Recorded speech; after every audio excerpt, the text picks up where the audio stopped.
Welcome to the latest episode of 5 on the Floor on the 5 Reasons Sports Network. Thanks for joining us on your favorite podcast app. We're on Podbean, Spotify, Google Podcasts, Apple Podcasts. We're also on Dash Radio on their Nothing But Net channel every single weeknight at 7 p.m. Also, check us out on 5 Reasons YouTube. If you had liked and subscribed, you would have been listening to or watching our NFL draft coverage, our stream today, but we had tons of other stuff. And of course, over the next week, a lot of Heat content, including before floor, an hour before every Heat game, post up 5R as soon as the Heat game ends. Also, 5reasonsports.com, spell that one out. Get the latest takeaways from Brady Hawk and others on all of the teams in town.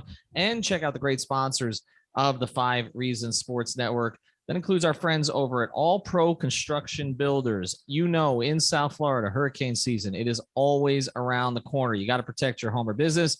Do it with a family-owned and operated business, okay? A small family business going to take care of you, but they can handle everything that you need from start to finish with competitive pricing and quality service. And reach out to our guy, Danny. He's a huge Miami Heat fan as well, so you have something to talk about while you're negotiating your deal. And here's the good thing. You mentioned 5 Reasons, you're going to get a 10% discount. So get the impact windows and doors. They're important for your protection. Don't rush to do this in August or September when the 6th name storm is coming through. Reach out to All Pro Construction Builders. The phone number is 305-484-4429. That's 305-484-4429, or check them out on Instagram at All Pro Construction Builders. They service Broward, Miami-Dade, and Monroe counties. That's All Pro Construction Builders, Danny at 305-484-4429. And now, tonight's episode. Down to Biscayne. Yikes.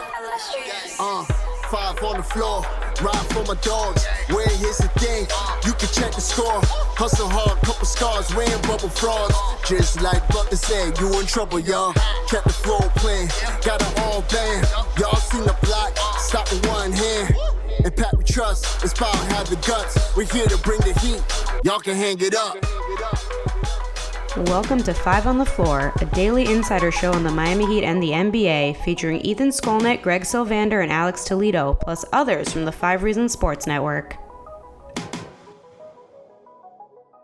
All right, Ethan Skolnick back on 5 on the Floor. Here's tonight's floor plan. We're going to start to preview the second round series between the Miami Heat and the Philadelphia 76ers. They escaped their legacy. Doc Rivers does not blow this time a 3-0 lead instead of a 3-1 lead. Joel Embiid has some more issues here, some injury issues, his eyes all puffy, but they win. They beat the Toronto Raptors. They go up and win by 30. And so it's going to be Heat Sixers, the series that we projected when the playoffs started, and a series I think that everybody wanted. We need to get some new T-shirts on the site because we've only got 5 finals for the Heat instead of 6. But it's basically culture against process. This is the series that our friends Greg Sylvander and Alex Toledo have been waiting for. Alex is with us tonight. You can follow him at Tropical Blanket. And we got Brady Hawk at Brady Hawk 305. So tonight's going to be a primer. We've got some time before Monday. We're going to try to bring on some guests too, some friends of ours from the Philadelphia area to break this thing down. But we're going to start here. Okay. Perhaps Sedano? I don't know if we'll bring George on. I don't know if George qualifies as a Sixer backer at this point, but he always would rather be the Sixers. But let's just start here, and I'll go. I know Alex is going to bring the passion tonight, so I just want a little bit. Before we get to that, I just want a little bit of analysis on this before Alex just starts screaming things about the process. So I'll go to you on this first, Brady. With where the two teams are right now, okay, and obviously things evolved during the playoffs, but Alex is making me dizzy. Things evolved during the playoffs, okay. But where the two teams are right now, are the Heat better positioned in your view for this series than they might have been, say, halfway through the season? I'd say so. I think that, well, first of all, halfway through the season, this Philly team didn't look the way that they do now, so it's a little bit different anyway. But I think you got a little bit of clarity of what this Heat team was in that first round series that we've talked about. You know how elite their defense is. They're right there with Boston in terms of just absolutely suffocating you. They have a couple guys that maybe you can hunt, but other than that, they don't have any major weaknesses. But I think you feel comfortable even when heading out of this series. And I know we're going to talk about individual guys, but we talked about Tyler Hero not being an Atlanta Hawks series, maybe primary matchup. This is the matchup for him. Like heading in, it doesn't matter what kind of level of play he's playing at that he didn't pop in that first series. Like, I think this is the series you're going to see it. Deep drop, Joel Embiid. He's going to find his way in the mid-range. That's kind of the way I see it. I think defensively is probably the big thing. They're going to throw a bunch of bodies at Joel Embiid. I know you tweeted about Embiid saying something that's going to be the same scheme as Toronto. That is not the case. Like, that is just not going to be anything similar other than maybe a scrappy defensive team who can be lengthy at times. But it's going to be interesting because Spo has been generally good against Embiid, at least throwing different coverages at them, and Philly in general, that they're not going to be afraid to throw that extra defender, specifically on this Heat team that's so good at rotations, that they can throw that second defender all the way in that high post at Embiid because they know they can rotate around. And I was talking about this on Twitter earlier. The matchups are intriguing to me, like looking at one-on-one matchups, because we know the Bam and Embiid, you're going to put Strus on a Danny Green to kind of hide them. Those two are given. I think the PJ Jimmy stuff is a flip where you can flip them back and forth. I think PJ sees Harden just because they like to do the inaction pick and roll stuff so Bam and him can switch. And probably that means Jimmy on Max. And you can switch those two things. Lowry's going to see time on maybe them as well. But the reason why I say it's interesting is that Tobias Harris, basically in any series, is going to be the one that can flip it basically for Philly into the next level. Like, he's the guy that you're going to make work and say, you're the guy that has to take him to that next level. They're going to put Kyle Lowry on it the same way they did with John Collins, the same way they did with Danilo Gallinari. These non-true post inside threats that you're truly worried about, you could put a smaller guy on him. And if he starts worrying, you send that slight double again, and then you're working on your rotations again. So I think I'm more looking at the defensive stuff overall, because I guess that's kind of the main thing here. But there's still, like I said, Tyler, I think Oladipo we're going to probably get into, but I think this is a series for him as well that I think he can get involved. So there's just a bunch of different outlets that I feel like they could hit him, that they are better kind of fitted right now than they were early in the season. All right, that's a great primer, and we're going to touch on it more over the next 3 days. I got a different question for Alex here. Who's going to be the best player in this series? You can only have one on either team. You know how I feel about this conversation. I just think in general, people kind of go to this as their first and most important thing when it comes to predicting a playoff series. And so I kind of roll my eyes at it. I know. I did it. Yes. I know you're very good at like poking me, because I think you understand. But when it comes to that, like, I wouldn't be surprised if it's Joel Embiid. I think the Heat can win the series despite Joel Embiid being the best player in the series. That doesn't mean that the Heat won't make it very hard for him. Doesn't mean that they can't win without him. I mean, with him playing that well.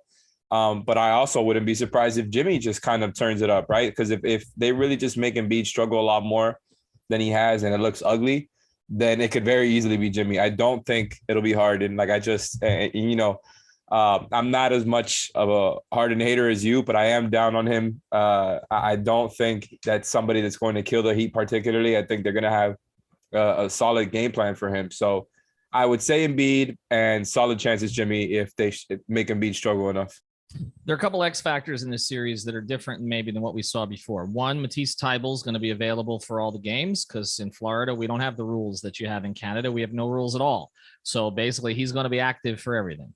The other thing, of course, is the status of Jimmy Butler and Kyle Lowry. So I'll update Butler right now. My understanding is Jimmy's going to be at practice tomorrow, and Jimmy, he may not go through a full practice, but he's going to be ready to go on Monday. So no concerns about Jimmy Butler. Kyle Lowry is the one to monitor. We don't really know for sure. You know, Greg reported early before anybody else that he was going to miss the rest of the Atlanta series. That is what would have taken place if the series had continued to go on. Whether or not he'll be ready for Monday, you're talking about he's had more than a week to recover. So we would anticipate that he probably will play. Again, this is a primer conversation. When we come back, okay, because we're going to dive into all of these things much, much more over the next couple of days. Primer conversation is, I want to know what the Heat's 9-man rotation is going to be. I'm going to let both of you think about this through the break, and we're going to come back. Another conversation that Alex hates. Before we do, though, I want to tell you about another great sponsor of the 5 Reasons. So Alex just wants to scream about the Sixers, which is why I'm not setting him up for any of that tonight. If you want to talk about culture, which I know Greg and Alex do here. I don't want to talk about culture. I want to talk about all the holes they got.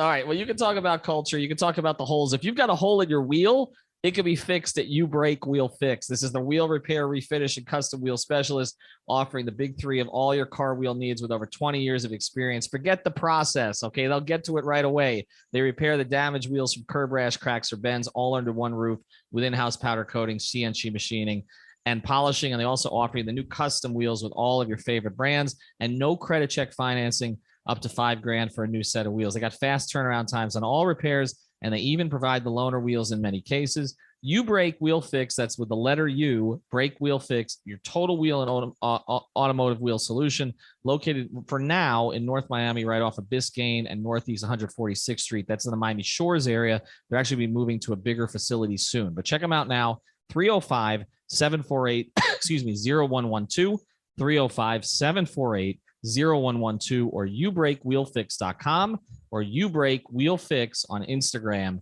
or Facebook. You Break Wheel Fix is changing the way that you see wheels. Brady, 9-man rotation. Give me your best shot. Yeah, I'll start by saying that there are a lot worse series for Duncan Robinson than this one. Like, this is a pretty ideal situation for him just because of the drop coverage that we talk about. You move on to next series and it's Boston or Milwaukee. It's not as great. You move on to the finals and it's one of those top West teams. It's definitely not great. But with that said, I think it's the regular starting five. I'll throw in Tyler.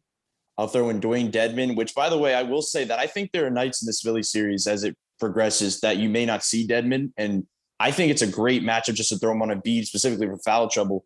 But with Paul Reed being their backup big, you can go to those small ball lineups that they've gone to. So that's 7. I think the guy that's basically torched them all season, I'm still saying it's Gabe Vincent that's thrown in there because I think he's a good maxi defender. I think you could throw him on different guys. He's averaging the most on the team, 21 a game against Philly this season, on 61% shooting from deep, which is a very small sample size because it was 2 games, but I just had to throw that in there. And I think the 9th guy is Victor Oladipo. And that means Duncan Robinson would be cut out at this point, but it just feels like you can't push Victor Oladipo out right now. Like, I'm looking at the defensive things they can go at with Philly. I'm looking at I'm not considering Caleb. I think Caleb's still the Swiss Army knife, but I think Depot can provide a lot of the things that Caleb would, and he could plug some of those things. But if I had to say right now, me personally, like, I don't know if you're asking me to guess what Spoelstra would do or just to tell you what I would do. I think that's the 9 that I would personally roll with, at least for game 1. Agree, Alex? I don't know. Like, I'm going back and forth on it. And I've been doing the homework on, the Heat matchup versus the Sixers this season, all the different games they played against, all the things that the Sixers are good and bad at, just trying to get a general idea of where they're at, where the Heat can pick at. One of the things that stood out to me, like, Brady brought up how Gabe decimated the Sixers in the 2 games he played. I was looking up just kind of like how everybody played individually versus the Sixers this season. And other than Gabe, nobody stood out except at the end, the one that I wasn't expecting, Caleb Martin averaged 15 versus them. Yeah. And it's actually like a steady, he had 14, 14, and 16. So he had big games and versus all of them. And I think that's one guy who is probably the biggest X factor here other than Depot, because, obviously Depot is still new. We don't know if he's going to remain in the rotation or not, but Caleb has been there all season, been great for them all season. Had a couple DNPs in the Hawk series. I don't know if it was just one, but I think he's going to be in the rotation. I think Gabe's going to be in the rotation. Tyler's in the rotation. From there, well, then and Dedmon's in the rotation. I mean, that's the one, right? We've been saying it the whole time, but I'm kind of with Brady, and it's like he's only in the rotation if Bam gets in foul trouble. Like, I would not be surprised if he's not their backup 5, the traditional backup 5, right? Like, maybe Tucker plays a lot of those backup. Tucker plays backup 5 minutes essentially, and I would not be surprised if they go for that. Okay, I mean, so that's fair. Alex, you're saying Duncan is 11, basically. I'm not sure. I think it's a series for Duncan too. Like, this is why I'm not the coach. Like, I'm not sure what I want or don't want, and I'm not sure what to expect because, like you said, this is a great series for Duncan, and I think they could get a lot of good offense by running that dribble handoff stuff against the Sixers. Like, it's a perfect team to run that against. So it's just hard to pick out who's in and out. And the other part of this is that Strus did nothing in the first round to get him out of the situation. No, Strus is in. Right. No, but not only is he in, but he's probably in with the regular minutes that we're expecting. Like, I don't feel like there's a starter minutes cut coming. I'll say this just to read into this a little bit. I know that the Heat Twitter, administrator, got them a $15,000 fine today. So not everything that they do is on board with the Heat, although I'm sure that Pat or Mickey probably paid that fine. But I'll say this, okay? They did a lot of Oladipo stuff over the past 48 hours. A lot. Like literally half of the things that they're doing from the Heat's official account were Oladipo related. I find it hard to believe that would be happening if there wasn't if they weren't aware that Oladipo was going to be playing in the next round. It feels like disconnected. Like I understand they're different departments, but if you've been around the Heat long enough, you know that Pat has his hands over everything. Okay. To the point that like, I could tell you stories about the way the locker room was designed and had to be redesigned and everything to Pat's specifications after they won the championship, and they had to have the trophy engraved into the showers. Okay. Like, I'll tell you, that everything that goes on, okay, like with uniform. I mean, Michael McCulloch's talked about this, but others have talked about it. Everything that goes on with jerseys, with the intro videos, the scoreboards. There's someone who signs off on it. Okay, he doesn't just sign off on the basketball transactions.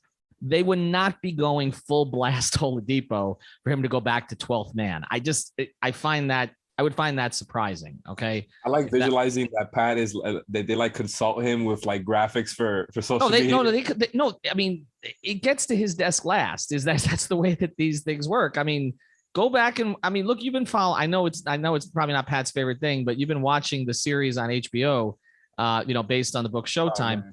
There's a lot of, look, purple and gold, they had to have those towels in the hotels that the Lakers were at. Like, there's a reason for that. Okay. They haven't even got it to the part where Pat's taken over yet. Like, right. Okay. I wonder how he feels about it regardless. My guess is, he wasn't consulted for he wasn't interviewed for the book or the movie. So I don't, or the show. So I'm glad he's not getting an apology from HBO like Jerry West. No, he wouldn't do that. That's not that Riley wouldn't do that. But anyway, my overall point here is, if you've been following the Heat's official account, you would expect Victor Oladipo to be playing in the next series. That's all. All right, we're gonna close here. Wait, Ethan, you got out of giving your 9. You made us give our 9, and you just started to move on. Wow. Right. I'm gonna give a sponsor, then I'm gonna give my 9. You ready? Here. Any of the 9, play them in Prize Picks. Go to prizepicks.com, use the code 5, FIVE, get your initial deposit matched up to $100. This is the official fantasy sponsor of the 5 Reasons Sports Network. We've had a ton of signups this month. Like, everybody's playing and they're enjoying it. So check out prizepicks.com, use the code 5. Again, you can put down up to $100 to start, and they'll match up to 100. You don't need to play it all at once. You just play 20, 30, 40, 50, whatever you want to play. Ignore the fact that I had the worst beat ever tonight, because I had a 3-play. 2 of them came in, and the other one was Siakam over 38.5 points, rebounds, and assists combined. He had 38 before he got pulled with 3 minutes left. So yeah, some of that stuff will happen to you, but a lot of times also you'll win. So go to prizepicks.com, use the code 5, FIVE. All right, we'll get to some quick predictions here because I really want to dive, like I keep using this today, dive in over the next couple of days. My 9-man rotation that I'll go with, the starting lineup, provided that Kyle's starting, obviously, and Jimmy's starting, will be the same. Tyler will come off the bench. I would anticipate Tyler's probably going to get a 6th Man of the Year award on Monday. That's kind of what I've been hearing. So, and look, here's the thing about Tyler. We talked about him very little compared to how much we should have, when he was by far the biggest minus on the floor for them in the rotation in the first round. They had 7 guys who played semi-regularly in the first round who were per 100 possessions, their net rating was plus 10 or better. 7 players led by Oladipo at plus 29 per 100 possessions. Okay. And Lowry was right there. Tucker was right there. Jimmy and Bam all right there. Gabe was there too.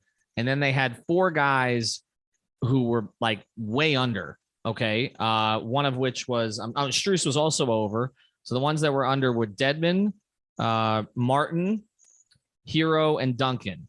But Hero was by far the worst. He needs a bounce back series, especially as we're talking about extensions and all that. So to me, he may be the most interesting player in the series for the Heat. So we're going to dive in. I said again, why am I doing that? I never say that. We're going to get into that more as we go forward. As far as the other rotation guys, I think Vic's in the rotation now. Absolutely. I think that's where this has gone. And I think the ninth guy, I think he's going to start the series with Duncan. But I don't think it's necessarily going to last long. And I think it may be Duncan. We could see short minutes for Dedmon. I think Dedmon will get the one stint in the first half. I think that Duncan will get the one stint in the first half. I think it could be Caleb and Gabe in the second half. That may be a cop out, but that's the way to get Hero and Oladipo. Brady's nodding that's the cop out, but that's the way to get Oladipo and Hero as the regular 6th and 7th man off the bench. And I think there are 4 guys, just like in the last series. He played 11 at some point. Some of it was injury related with Butler and Lowry. I think the other 4, it could be Dedmon and Duncan in the first half, and it could be throw out his defensive group with that kind of quickness, the pressing, the full court press, and all that stuff with Gabe and Vincent in the second half, and tire James Harden's fat ass out. Okay, I think that's a possibility in the second half. Do we want to get to quick predictions? Just a tease here, Alex. I mean, look,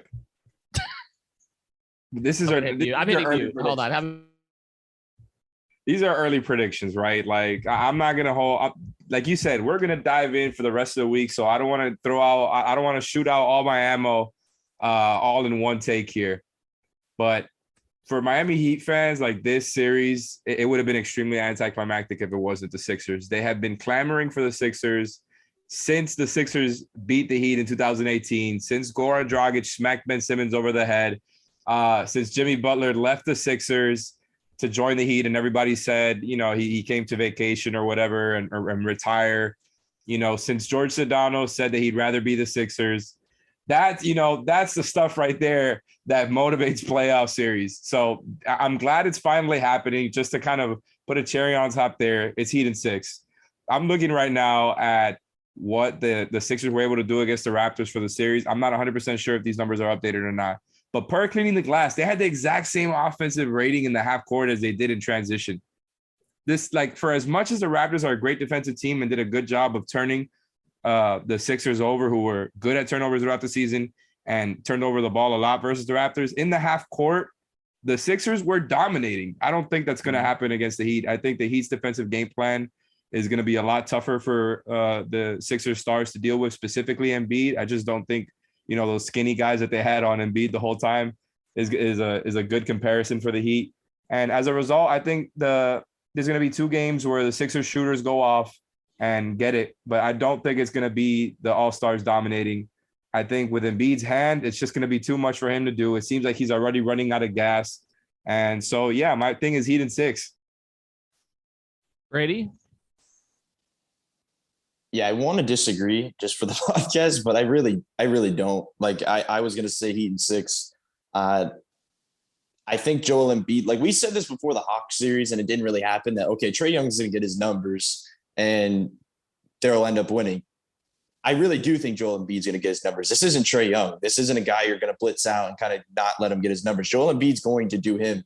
It's going to be the other guys. And those guys are going to be Harden and Tobias Harris. Like, I think there's going to be at least 2 or 3 games where they have their tour dates on the stat sheet, and those are the games you basically take advantage of.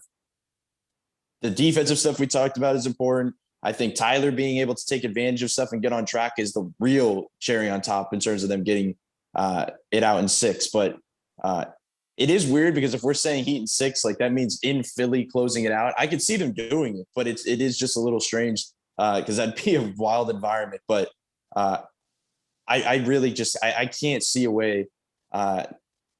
It's possible it goes 7 now that I'm saying it. I know I'm backtracking, but like it just feels like Heat in 6 to me, that I think there's going to be 2 games where they own the free throw line. They're able to get where they want to get. Joel Embiid has that type of game. Maybe shooters on Miami don't have it going. And the reason, I know you mentioned Toronto there too about the half court numbers. The other reason I think is that this Miami team, the biggest difference, even though they have the same quote unquote scheme they're going to throw out, they don't have as many lapses as Toronto. Like there's not going to be those times where, okay, this guy doesn't close out on a shooter, even though they play good for 20 seconds. Like that's kind of the difference between a veteran and a younger team that I just still, I'm landing at Heat in 6, even though it could shift. I'm with Alex too. This is really early. This is like 30 minutes after the game ended. I could shift, but I'm Heat in 6 right now. All right. I'll give you my prediction in a second. Before I do, if you need to sleep or recover after this podcast, Therapist Preferred. Check out therapistpreferred.com. Use code 5RSN. That's the number 5RSN. Again, for recovery, for sleep, you can get your premium CBD, the tincture, the sports cream, the gummies, 25% off with our product code. That's 5. That's the number 5RSN at therapistpreferred.com. I want to disagree with you guys, and I have a little bit of concern about closing out this series on the road, which is what Heat in 6 would be. Particularly since I was in Philadelphia the last time that these teams met, and I may take the trip to Philadelphia again for Game 6, although not 3 and 4. So I apologize in advance for that. There are people actually on Twitter who like just seriously, they just the whole game. They're like, it's because you're there. I mean, I was there the other night. They won, but I have some concerns about the way that they hunted Hero at the end of that game, and then I think, but they have options this time. Like if that happens again, they can go to Oladipo. They can go to Vincent, which was not options in that game up in Philly the last time. And I've just covered enough Joel Embiid games in Miami to not be afraid that he's going to dominate them. He'll, like Brady said, he will get his numbers, but he's been inefficient in a lot of games against the Heat. There were 2 straight years they dropped both games against Miami in Miami when I thought they actually had the better team those years. And I think it's going to happen again. I just think you're looking at a Heat team right now that is probably playing at its highest level of the entire season. And if I believed in Harden to have 2 or 3 big games in this series, it would be different. I don't. I actually, for the Heat, worry more about Maxey than I worry about Harden.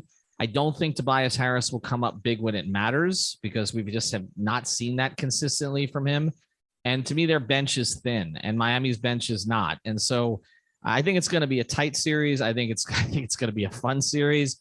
I think it's Heat in 6. I think we all agree on this. I think they will figure out a way to close it out up there, and there will be nothing better for Heat fans than Jimmy Butler, the guy that, depending on who you talk to, their ownership, because it wasn't Elton Brand, okay? It was the owner and the coach at the time, Bruce Brown, who didn't want to pay him, okay, at that point, for the 5 years. Jimmy Butler closing out a series in Philadelphia. You know what?